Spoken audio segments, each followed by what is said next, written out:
Welcome to another amazing episode of We Know Texas Vino. I'm your host, Will, and today we are heading down to the rolling hills of Texas Hill Country. By the way, I do have a speech impediment. Not really. I just speak really fast.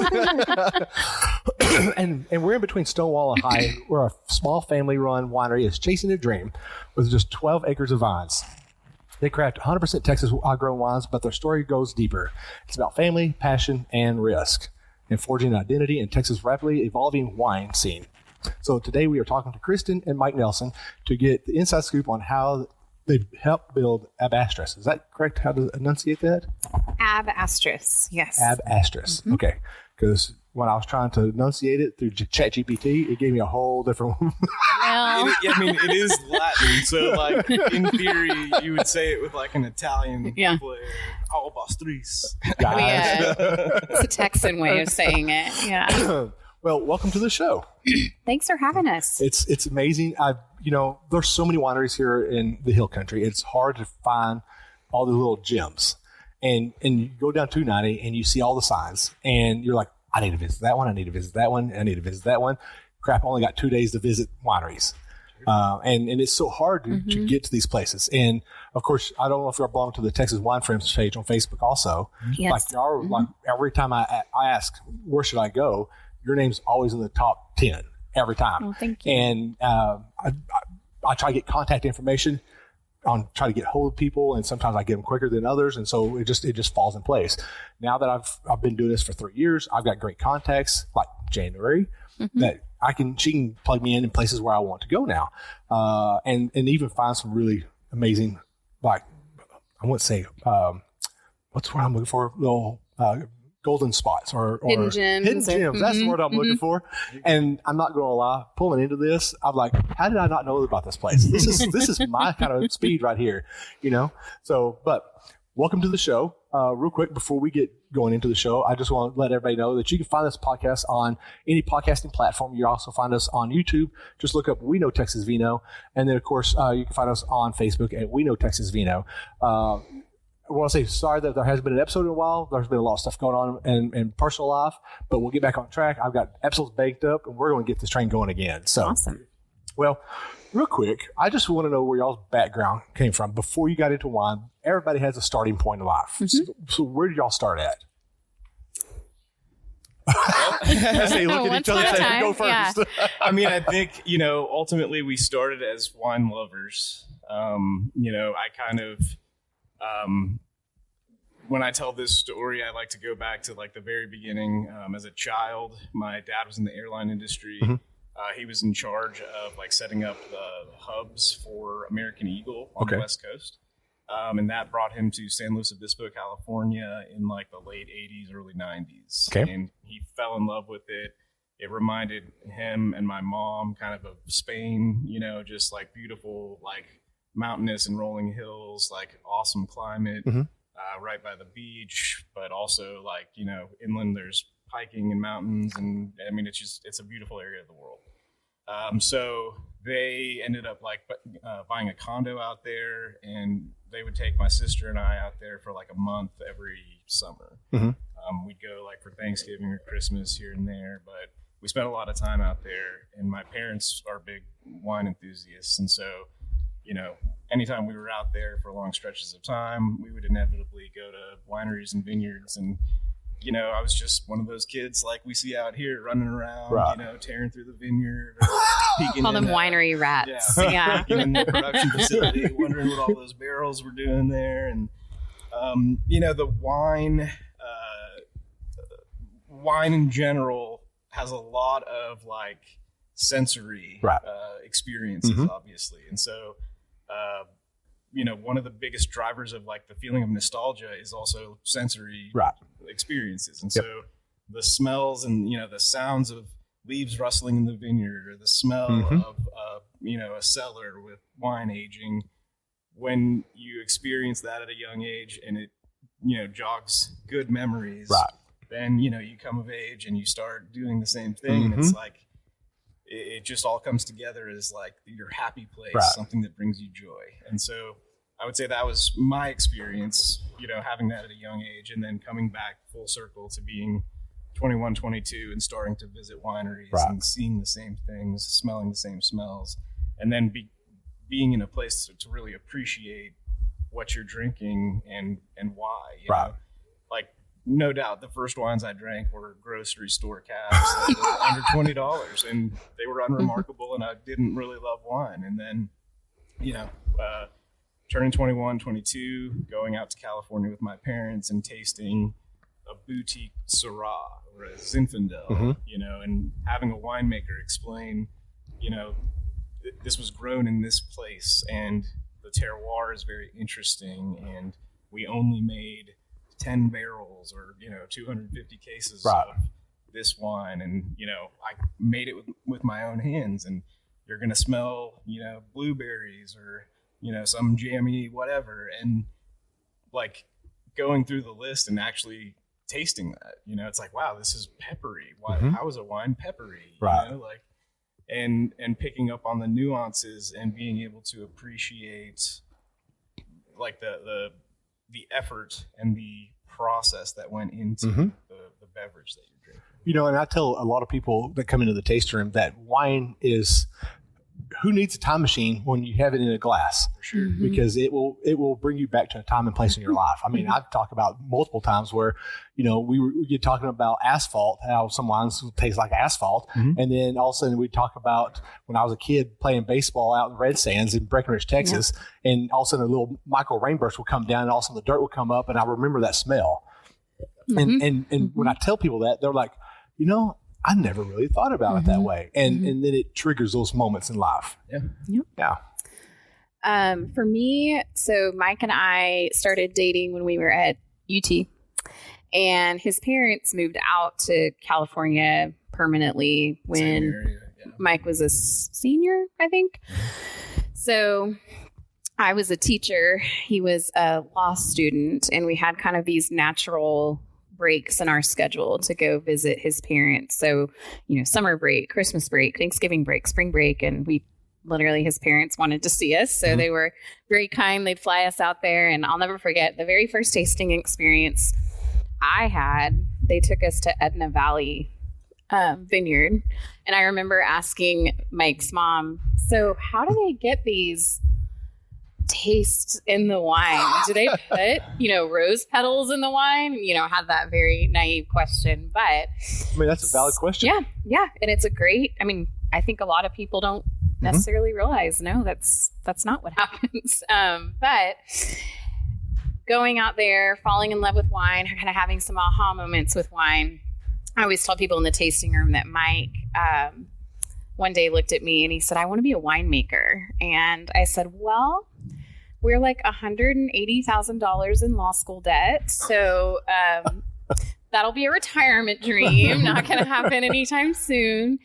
And at the time, that's when my parents started coming out with us. We were about to get married. And so we'd all go out there and travel around and taste wine. And they started to fall in love with wine. So my dad is a physician, kind of looking for something to do after retirement, but more than that, wanted a legacy that he could leave, a family business to his kids and grandchildren. And so he and Mike just started dreaming and dreamed. And I think the problem, you know, in 2008, 2009 was that we just hadn't had really much Texas wine. We were drinking a lot of California wine, and it was kind of like, we don't want to leave Texas. How do we do this? And then in 2009, we went to Bending Branch and had, well, not in 2009. This would have been like 2010, 11. Yeah, probably.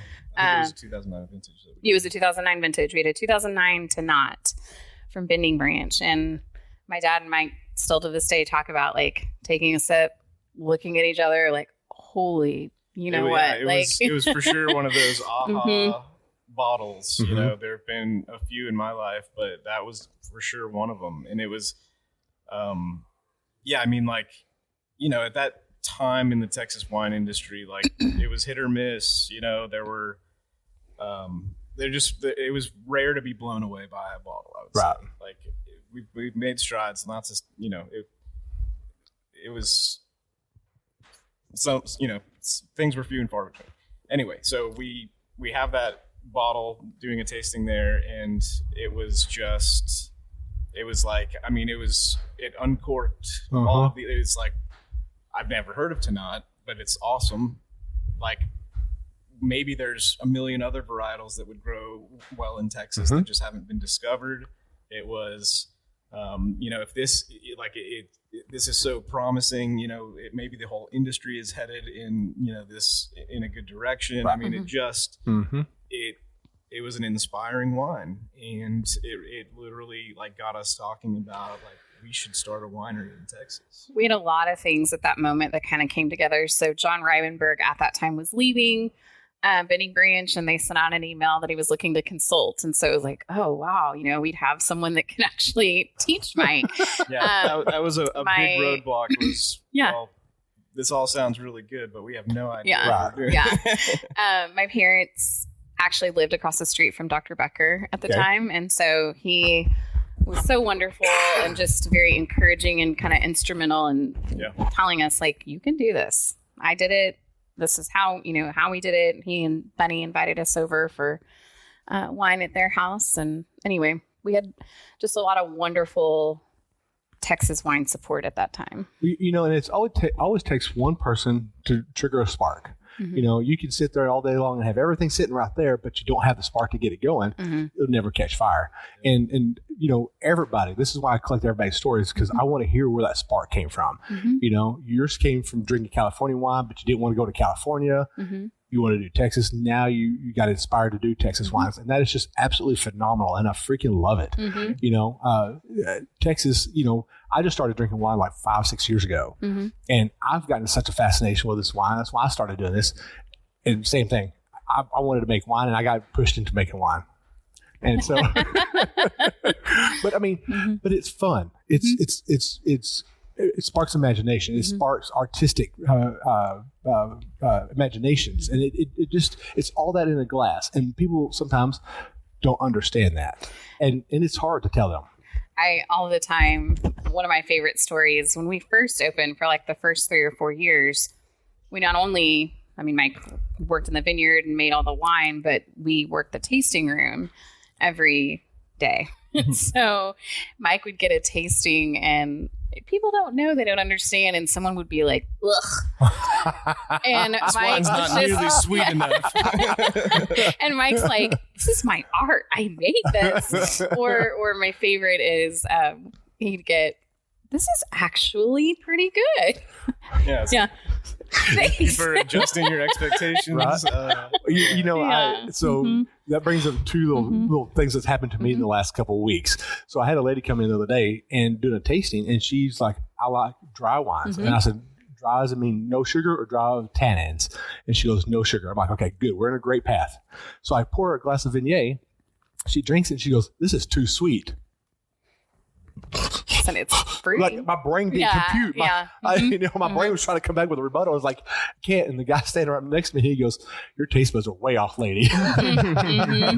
But, it's funny how people have expectations. And I've learned, don't set an expectation for wine, because 1, you may not know what it tastes like. 2, it may exceed your initial expectations. So if you have no expectations, it exceeds it automatically. That may sound kind of bad. Let me start that over again. No, yeah. I get what you're saying. Ultimately, if when I drink wine, unless a wine is flawed, there is an application for it. It might not be your favorite wine. You might not want to drink it on its own. But with the right pairing, in the right situation, the right environment, it will be worth drinking. And that's the key thing about wine is some wines are great without food, period. End of discussion. There are some wines you have to have some sort of food to go with it, or sometimes not even food, a cigar, or a great environment. Sometimes you got to have something that goes with it. Sometimes you just can't sit at home in front of your TV drinking a glass of wine. Sorry.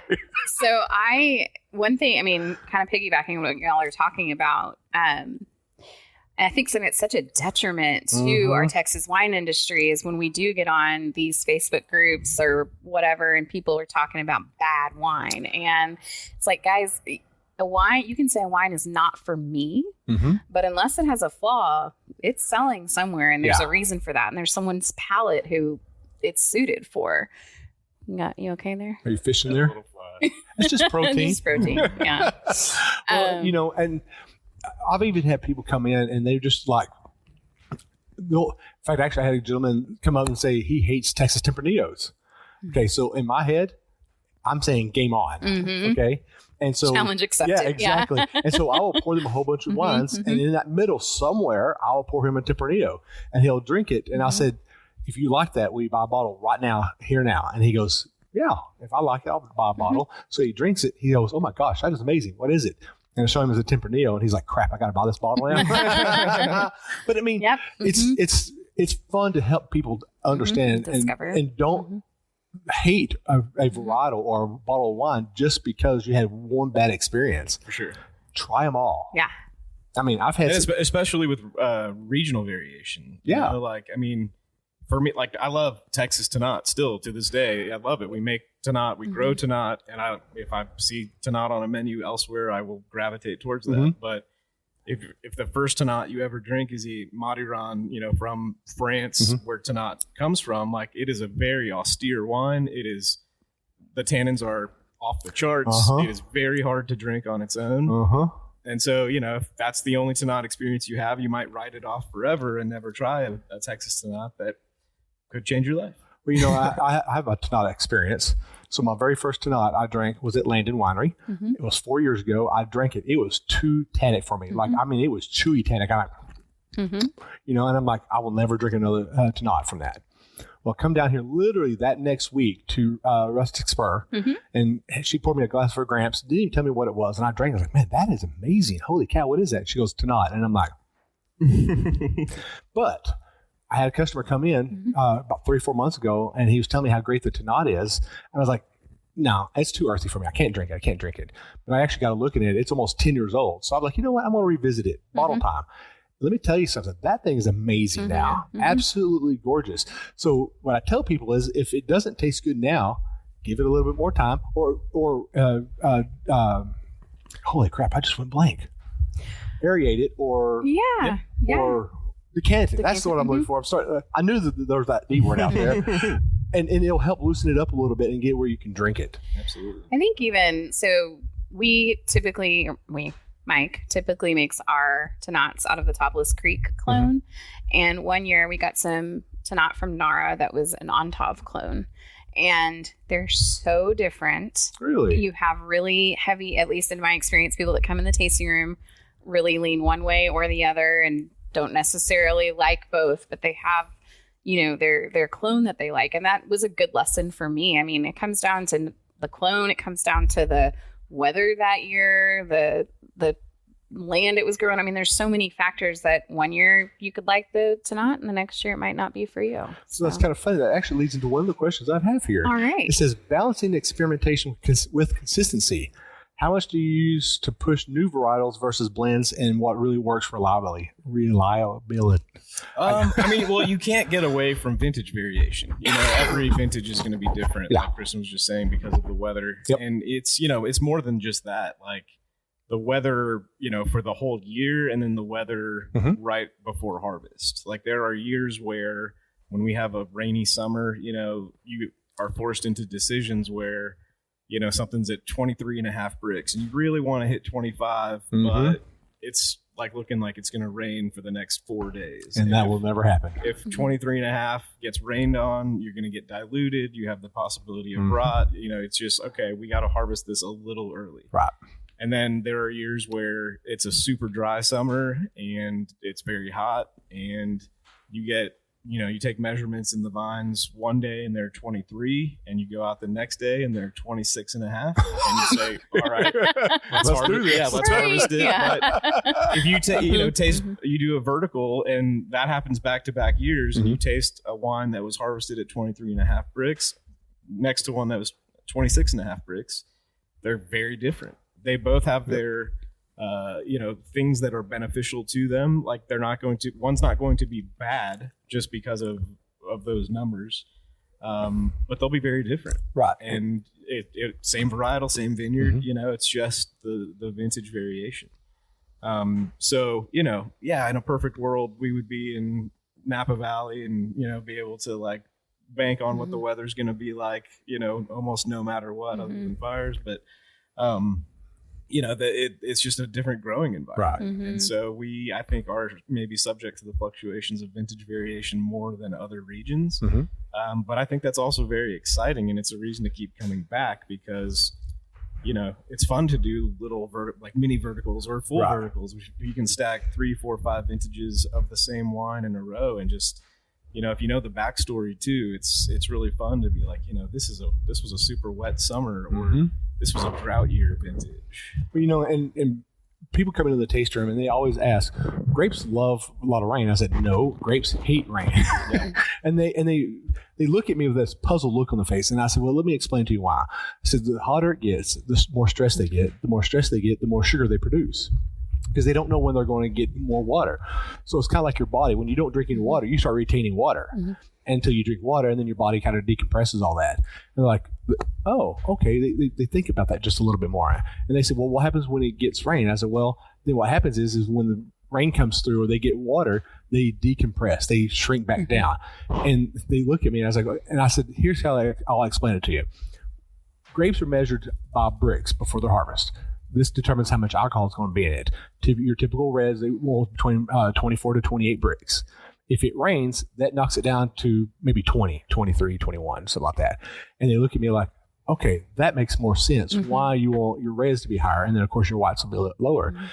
People sometimes don't understand that concept. They think that grapevines love rain, and they think trying to grow a vine here in Texas ain't going to work because a lot of places don't get a lot of rain. And we're like, actually, they love it here. Yeah. There's a lot of great varietals that grow here in Texas. So, but yeah, I mean, we like blend wise, we try to stick to a program of like having consistent wines, year over year, so that if you find something that you like, there will be a subsequent release or previous release that you'll also enjoy. But even that is hard. I mean, you don't know. We make a blend every year, and then one year the High Plains has a late freeze and the entire vineyard's gone, and we don't have the cab to put in that blend or whatever it is. I mean, that's or something. The crop load is just very light, and like there are blends that we do where we also do a single varietal, and it's like, all right, when we get 5 tons of Mourvèdre, we can do 3 tons as 3 or 4 tons as single varietal, and then use the Mourvèdre in a blend of something else. But when it's a super light crop and we get 1.5 tons or 2.5 tons, and it's like, well, it's not enough to go around, Right. So do we just do the blend, or do we just do the single varietal? But we don't have enough for both. So right. So what do y'all actually grow here on the property? So we have Tannat, Clairette Blanche, which is a white Rhone varietal, which is what we're drinking right now. Sparkling version right now. Chazao, which is a Portuguese red. Petit Syrah, and Montepulciano. I can't help it, but every time I say Montepulciano, you got to do the whole. You do. So, although I will say our dear friends, the wife, Monica, is from Italy, and forever I was going Montepulciano, and she said, you have to lower it because this is cursing. I didn't know it. So people will do that. I'm like, you gotta keep it low. Montepulciano. Okay, that's good to know now. So I'll know that next time the time comes in. I'll do it right in the face. Yeah. Some of also the things that I love working in a taste room. I get to talk to people from all around the world. And in fact, actually last night I had a gentleman come in from Australia. By the way, I love the Australians that come in because they listen to my accent and they literally fall in love with my accent. In fact, I did an episode a couple weeks ago with Vanessa Lambert and Ruby Style from Barossa Valley. And Ruby was sitting right next to me getting sweet on me, and she goes, I love your accent. But he was actually telling, I love listening to people talk about the wines in their country and the wines in Texas and how they compare them, but also at the same time notice the differences in it. And he said something that fascinated me, and I want to try it. He says they have a Shiraz, Syrah, and Viognier blend. He says they do like a 5 to 10% Viognier blend with the Syrah Shiraz. And I'm like, That's common in the Rhone as well. Yeah. In the northern Rhone, yeah. And it's just fascinating to hear the different regions of the world, how they do their wines, and then they have to compare it here to Texas. There's an interesting phenomenon called, I think it's called co-pigmentation, but the white grapes actually help extract more color out of the red grapes when you do like a slight blend like that. Really? So yeah, that's like is it good? I'm gonna blank out, but yeah, in the Northern Rhone they do that all the time with Syrah and Viognier. We were in California last month and tasted actually a Syrah with Viognier Spear, and I want to say, and maybe I'm wrong, Julie can call me out, but Pedernales has done some Viognier in there. Yeah. I mean, it's just, you listen to these other people that come from other countries and they talk about the wines they do in their country. And then you sit and listen and look at ours and they compare and contrast everything, and how sometimes we have a lot of similarities, but differences at the exact same time. And it really just fascinates me. In fact, one of the other guys that I talked to was from Canada. This is crazy. They do an iced Cab Franc. Okay. And they actually was just getting ready to start doing harvest on just the regular stuff to make wine the week of Grape Fest up in Grapevine. But their Cab Franc, they'll leave it on vine because they have a shorter growing season. But they'll leave the Cab Franc on vine until it's 35 bricks. Wow. And then it freezes to like a -9 Celsius, which is like 10 degrees Fahrenheit. And then they take that and pull that as their ice wines. And they use a hydraulic press to actually press that, because you can't use a typical pneumatic press for that. So it's fascinating to listen to the other people do this. I know it is for me because I don't get to travel to different wine regions outside of Texas. I mean, anything outside of Texas is a different country anyway. But it's just fascinating to listen to that and how other countries and other locations inspired Texas for wine. It's just fascinating. Yeah, I mean, we've essentially been piggybacking off of each other for 8,000 years. Right. I mean, wine is a very ancient beverage, and the fact that they were making it essentially, I mean, in a very similar manner. Like, we've come a long way as far as like understanding how the science, impacts it, and to kind of ensure stability. Right. But there isn't that much that's changed over 8,000 years. Oh, no, there hasn't. It's still all the same process. Now, there are some things that change, like genetically creating the yeast, taking natural yeast and creating more stabilized, so that way you can get more consistency in your fermentation and stuff. So, so what are some of the things that you're doing now that you wish you knew when you first started doing this? Oh, gosh. That's a good question. Because everybody has that. 'Cause I know for me, being a young winemaker, still learning stuff, I would have actually made sure I have good seals on my tanks. That's important for sure. I mean, it could be as little as like, man, if I would have known that I should have used this yeast for this bottle of wine over here. I mean, there's a lot of stuff that we always learn from our mistakes. The Clairette Blanche, using the oak. Yeah. I mean, it didn't take us that long to figure that out. I mean, so with our Clairette Blanche, we Clairette Blanche translates from French as clear white. It's known for being very faint in color, and it is, on the lighter side. And we wanted to add more body, make it more versatile, I would say. So the first year when we kind of discovered, this lack of color and lack of body was 2019. It looked like water in the glass. Like, I would pour it and I wasn't sure whether people had gone and filled up their wine glass with water, or it was so pale, so light. So year 2, we did it in concrete, and it was better. Liked the way that turned out, but wanted to push it even further. So we started doing the fermentation and aging in neutral oak barrels. Okay. And that's how we've done it ever since. Nice. It really, it brings out a lot in the wine, especially in the mid palate. It gives it some body. It gives it some depth of color.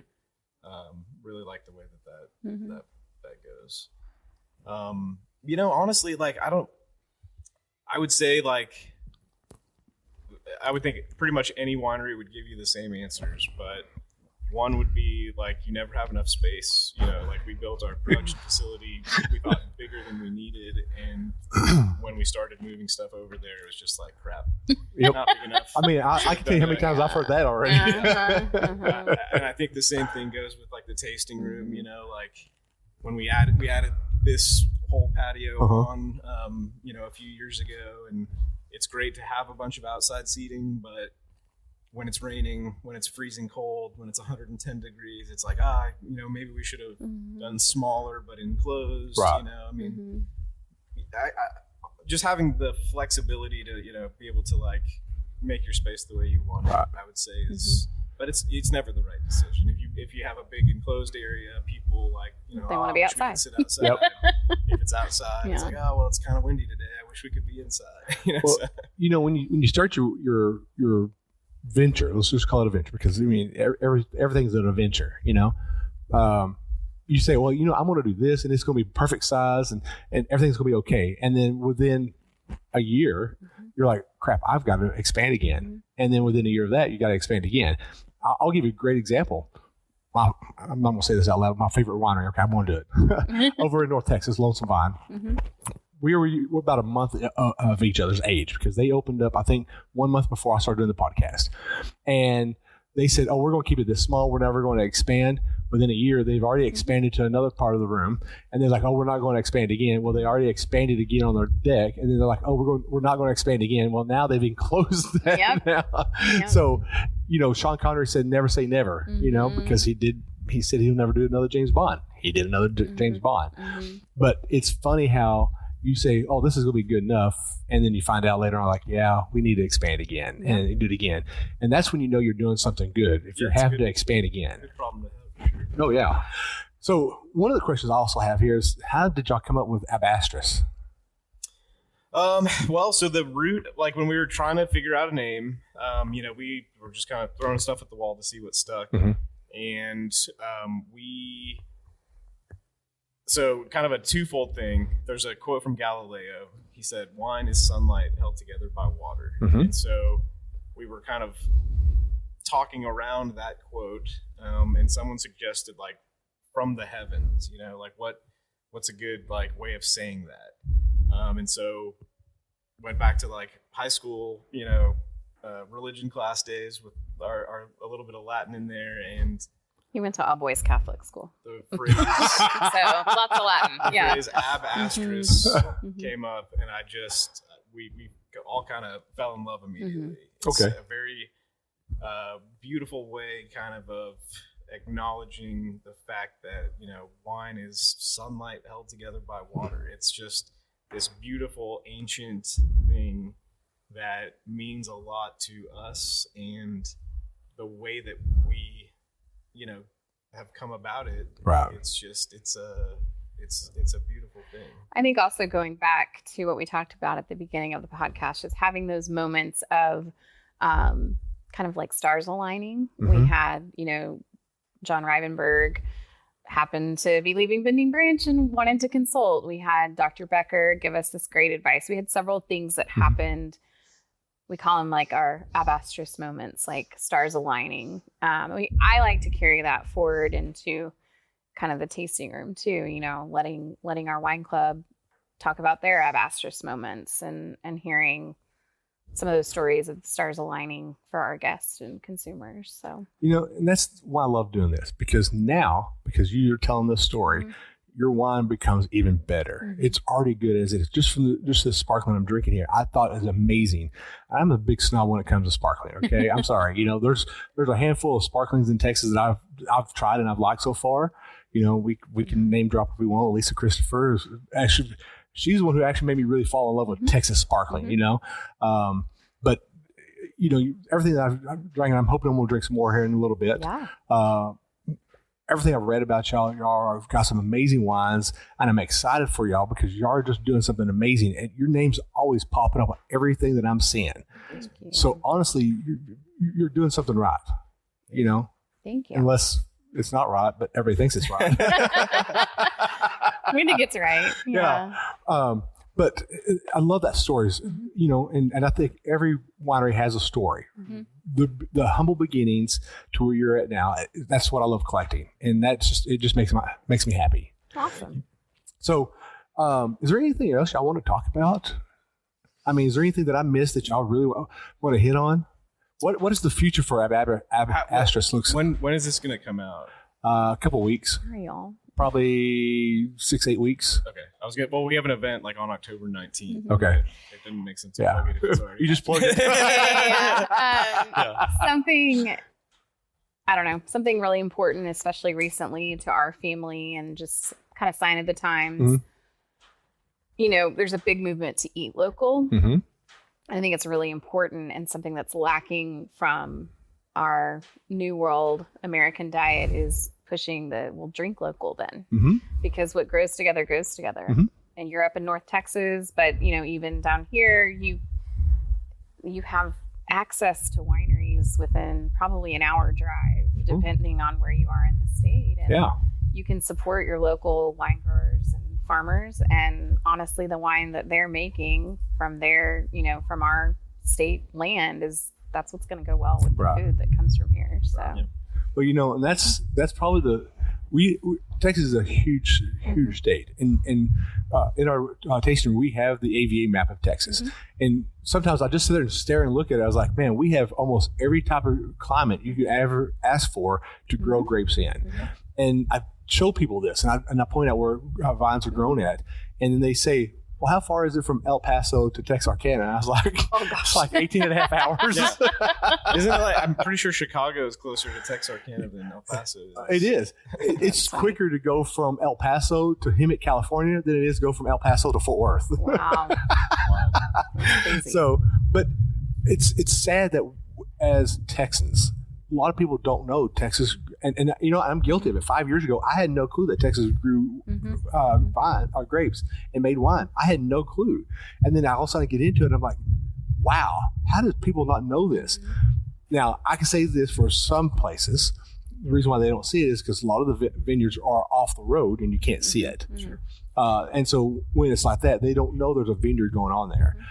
Sometimes now that the blue signs are coming up, people are seeing that, and they're like, oh, I didn't know there was a vineyard there, So it's the little stuff that we need to start putting out there to get Texas out there recognized by Texans. Definitely. And we're killing it. Like, real quick, I brag on us, but also all of our neighbors. I mean, look at wine competitions that we're entering in. And I'm not talking just Texas, even though we have prestigious wine competitions in Texas. Like, we're talking national, international competitions that we're hanging right there with all the major wine players. It's pretty. Wine writers are coming out here. We're getting Wine Enthusiast and Forbes. Yeah, we were in California recently, and I can't remember what tasting room we were at, but we're talking about our winery, and they asked if we entered any competitions. Like, I think they were kind of just thinking, oh, they probably have some cute little Texas competition. We entered the San Francisco Chronicle International Wine Competition. Like, oh, did you get any medals?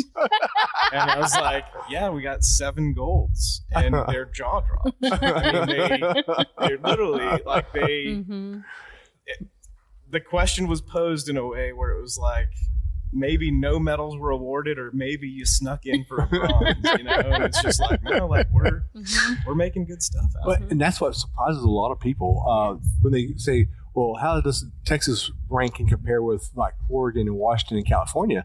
And I'm like, we're actually beating them out in most cases. In most categories, it's a hands down, we're winning it. And it shocks them, I mean, what was the one that won in January? Not the January, but in January, down in Comfort. What's that winery? They actually beat the California cabs in the $90 to $100 price range.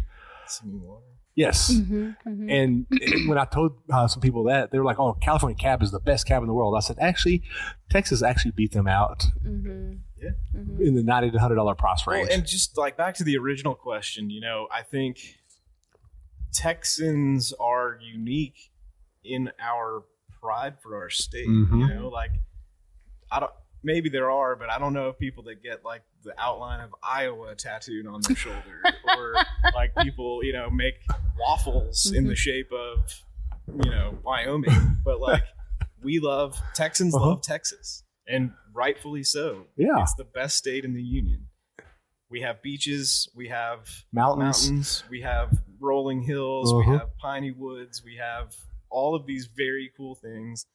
And Texans take pride in the fact that like Texans make things. Like people love Lone Star beer, Shiner beer. People love, Texas raised beef. Yep. We love Texas-y things. And for some reason, that hasn't necessarily always extended to wine. And that's why my true hope is that it will. Like that people will take the same level of pride in the fact that grapes are grown here and wine is made here. And like Kristen said, like it's no accident that the things that tend to grow well here are the same things that really pair well with barbecue, steak, Tex-Mex. Like you're doing yourself a disservice if you haven't tried Tannat with Axis venison. Like that's primo stuff, right? Okay, so when you go have some of that, I mean, I've eaten Axis, but man, when you just said that, I'm like, Well, it's funny is we talk about how prideful we are in the state. So I had a gentleman come in and he had the Go Texan logo tattooed under his arm right here, and I walked up to him. I said, "So you got the Go Texan logo on your arm there?" And he goes, "Yeah, that was kind of an accident." And I'm like, kind of looked at him and said, "What do you mean it's an accident?" He goes, "Well, me and my wife and a couple of our friends, we were at a Texas winery drinking wine and we saw the logo on a napkin or something like that." And he goes, "We thought that was kind of cool." They didn't know it was, they thought it was a logo for the winery and stuff. So they decided to get that logo on there. And I was like, "Well, why didn't you just put Go Texan underneath it also?" But come to find out, all of them that night, because they were drunk, got that Go Texan logo on their arm. That's really funny. That's a good story. It's funny because some people don't understand what that logo actually means. But hey, you know what? If it's advertising, it's advertising. So for our listeners out there and our viewers out there, tell us where people can find you. Well, we're mostly direct to consumer. Okay. So in the tasting room and on our website, I do self-distribute in a couple of restaurants in Fredericksburg, San Antonio, Didue and Austin. And then up in the Dallas area, we have some wine at Fearing's and Mr. Charles. Fearing's and Mr. Charles. Fearing's is a steakhouse in the Ritz. And Mr. Charles is a restaurant that took over, was it the pharmacy in Highland Park or the... That sounds right. Yeah. Okay. So we need to see if we can get you in Ovine, Texas also. Oh, yes. And we're in, oh my gosh, they are wonderful. How can I forget them? Glad I'd mentioned them because they're going to be very unhappy about that. I know. They're incredible people, wonderful. Yeah, and love what they're doing. Yes. Yeah, Eric and Emily's got something amazing there. Special things there. Oh, yeah. Yeah. So, they can find you on Facebook also. Right. And Instagram. Okay. Yes. Awesome. And our Instagram channel is practically famous. We do a lot of funny stuff. Practically famous. Practically. And I think, what's special about being family run, family owned is if you email info@Ab Astris Winery, you will literally be talking to me and I'll get you that answer that you need or set up an experience for you. Or Awesome. Whatever. And then one last question, wine club membership. If people want to come up and sign up for a wine club, can you kind of explain your wine club? Yeah, absolutely. We have a couple different levels. So we have a 4-bottle, 6-bottle, and case club membership. 4-bottle is sort of our Express Club. It's winemaker's choice 4 times a year. You can choose between all red or mix. And then 6-bottle and 12-bottle, you have the option to customize. You also get perks. We just actually readjusted some wine club perks. So we have $15 shipping for 6-bottle and free shipping for case members. And then each level gets, every single day you visit, you get a certain amount of complimentary tastings or glasses. So awesome. We have some of the best discounts for wine club in the area. I think so. 4-bottle members get 15% off. 6-bottle members get 20% off. Case club members get 25% off. We have great events too for wine club. Yeah, I do see a lot of y'all's events, and I'm like, "Dang, I wish sometimes I wish I lived down here, so I didn't have to worry about trying to figure out how to come down here all the time." So, well, thank y'all again for coming on the show. We're going to just take a small little break, and then we're going to come back and do a little bit of education, and then we'll finish up the show. Awesome. Cool. Okay. All right. Thanks. Hi, this is Eric Byer of Old Vine, Texas, a new winery tasting room featuring 100% Texas wines from wineries all over the state. We are located in Mansfield, Texas, inside of Ancora Event Center on Broad Street. We have weekly tastings, charcuterie board to enjoy, live music, and a new wine club.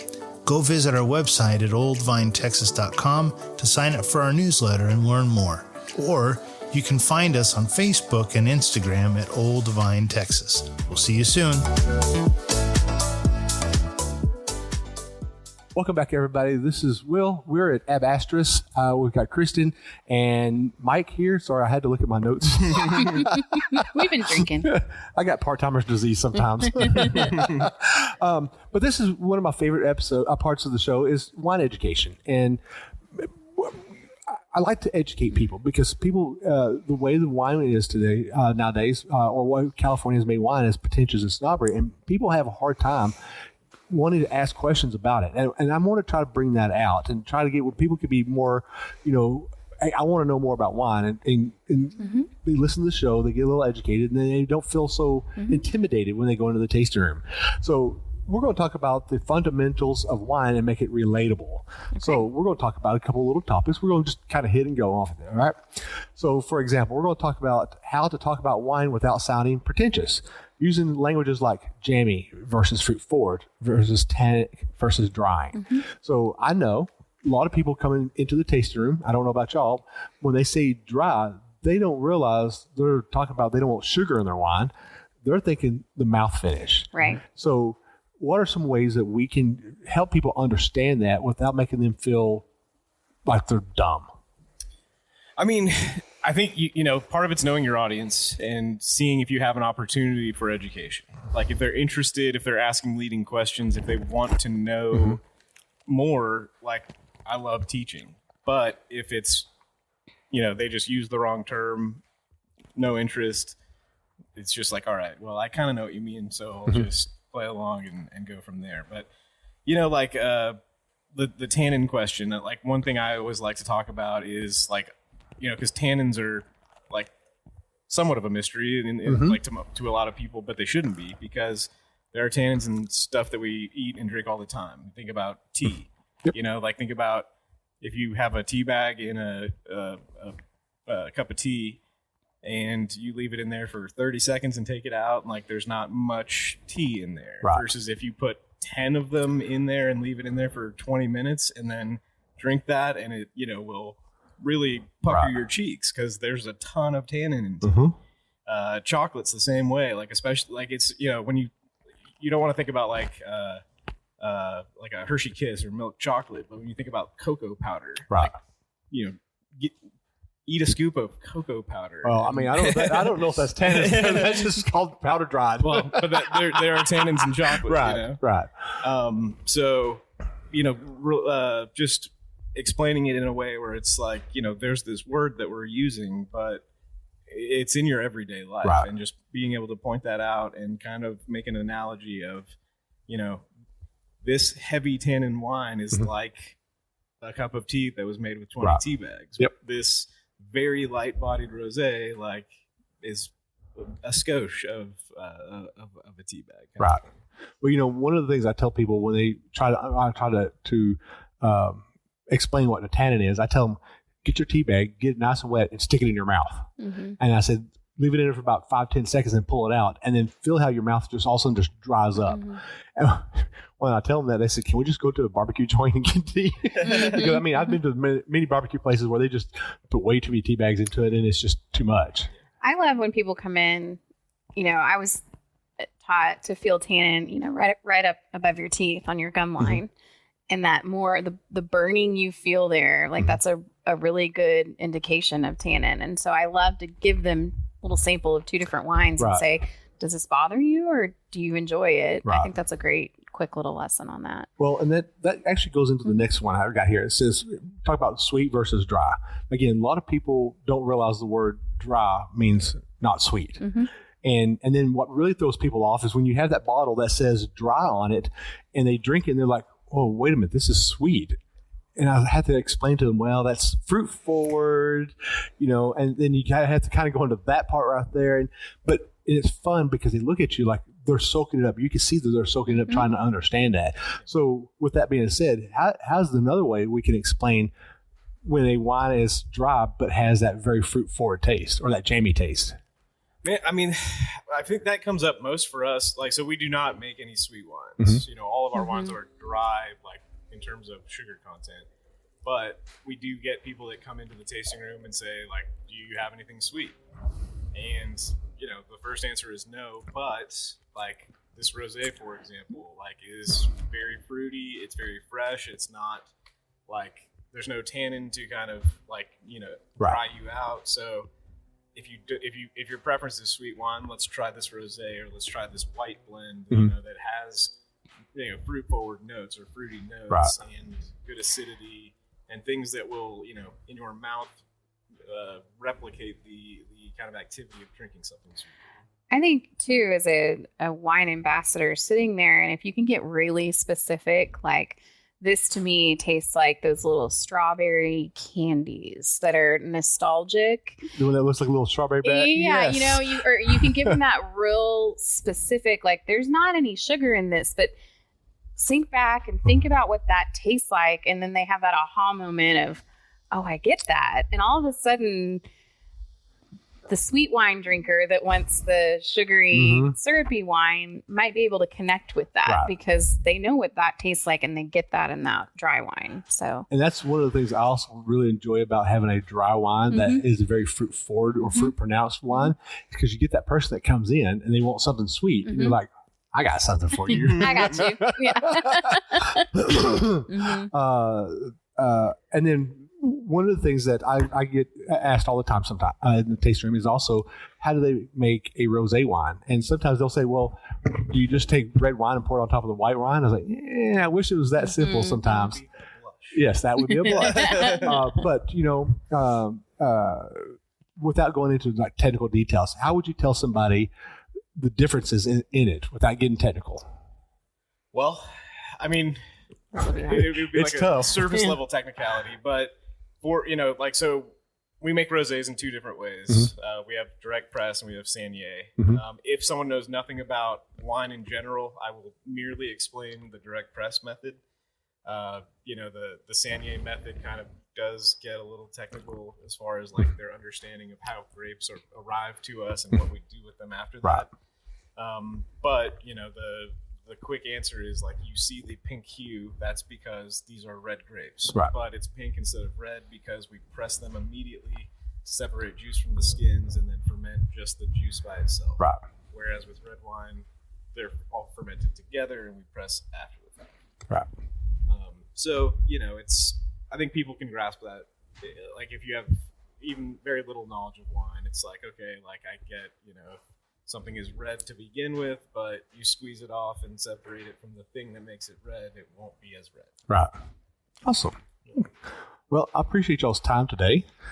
I love giving this education, and a lot of times people love hearing it from the experts. I mean, I'm no expert, but I'm trying to be. But real quick, I want to hit my sponsors. So my big sponsor is Texas Wine Lover app. Obviously, y'all know who they are.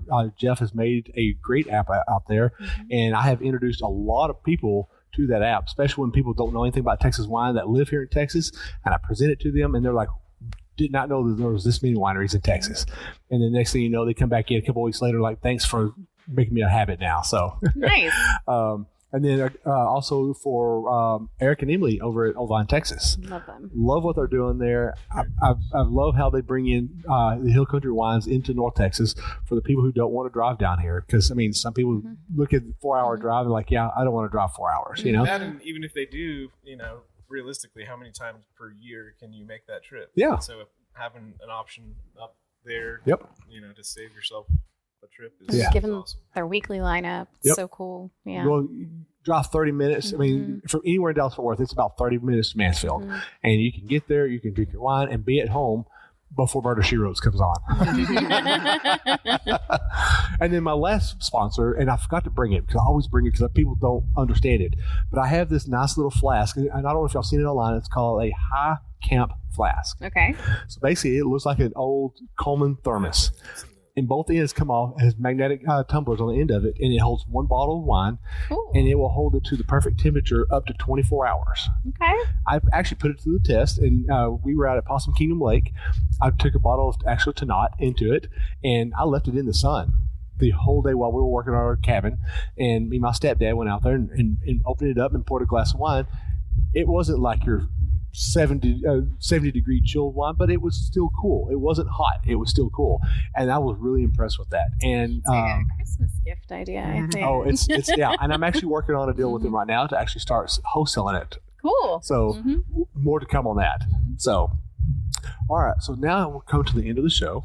It's time to do some wine quotes. Sometimes we have funny quotes. Sometimes we have serious quotes. Sometimes they're just thought-provoking quotes. So let's see what we got here. So for today, you can't buy happiness, but you can buy Texas wine. That's true. And I think y'all really like this one here. Under Texas skies, even the vines dream big.